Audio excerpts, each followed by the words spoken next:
hi there everyone.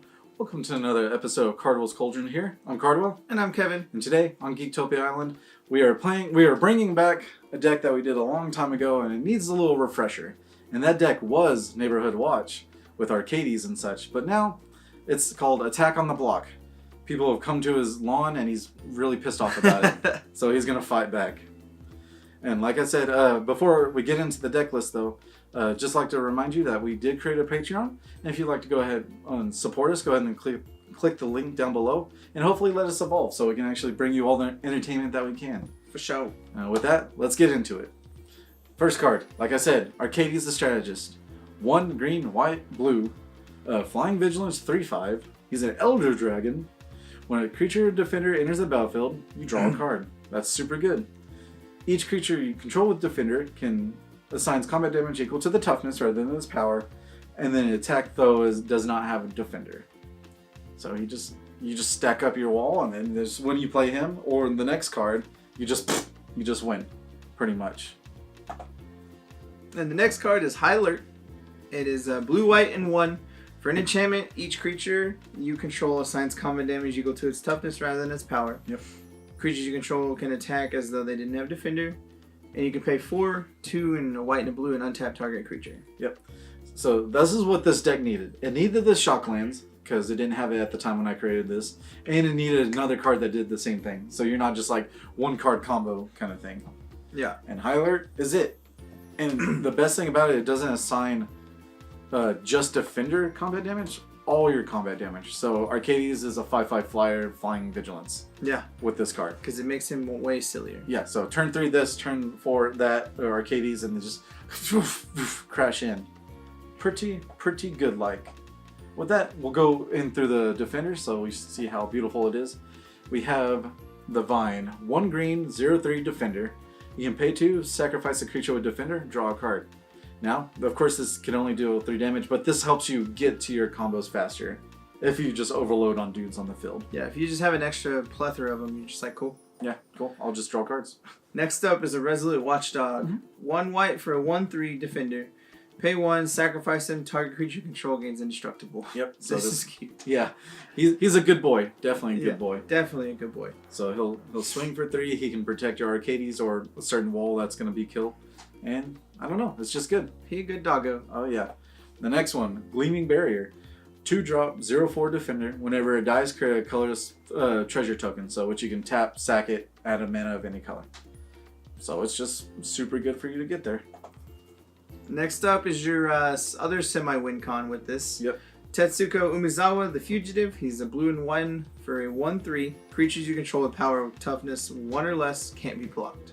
And the greatest thing about it is that you assign combat damage with toughness attack, but your power does not actually change. Yeah. So therefore, they're always unblockable with Umezawa in play. Yeah, then nothing changes. They're all zeros. So you're like, cool, swing 0. Just swing in, because you can immediately just pop this guy, and as you can tell, the defense is so high that you can almost kill someone in 1 swing attack. Yeah.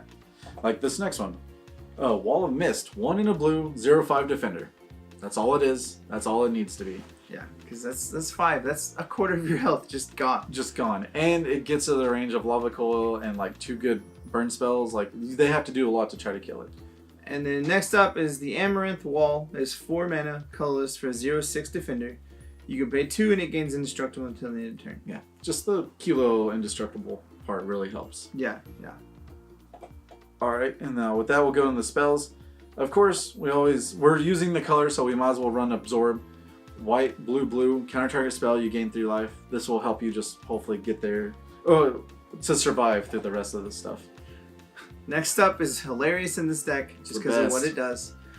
Slaughter the Strong. 2 white and 1 for a sorcery. Each player chooses any number of creatures he or she controls with total power 4 or less, then sacrifices all of the creatures he or she controls. So total power can only be 4. Yep. And all your power is 0. Yep. So you can honestly keep an Arcades and a Tetsuko and all your walls. And you equal 4. Yeah. Which is silly. And then you just swing and win, because they Yeah. have to at least, they keep like 1 or 2 dudes maybe. And they can't really block because Tetsuko is there. So you're just like, So cool, just brarg. cool. Like that just helps me out.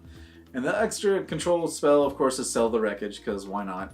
2 and 2 white. Exile all attacking creatures target player controls. The player may search his or her library for any basic land cards for the amount that was exiled and put them into play tapped. It just helps. It helps where you can actually attack and defend and all that instead of just board wiping if they get too crazy or out of control. Yeah, Settle is just gonna be good, especially right now, just because everyone's likes to use all the colors that they can. Yeah, because they have the ability to. So there's less basics running around. Exactly, and then Golgari uses their graveyard, or I guess it's Sultai, so Golgari Splash Blue, whatever, for Hydra's Crassus. And then, of course, is it Phoenix? If that's coming back around, that just gets rid of that, so you don't have to worry. Now with that, we have 23 lands. Pretty simple, because we have the Shock and the Buddy lands. So we have the Breeding Pools, Glacial Fortress, Hallowed Fountain, Hinterland Harbor, Sunpetal Grove, and Temple Garden. Now we do have one of each basic, just in case what happens is we have a forest, island, and plains. Yeah.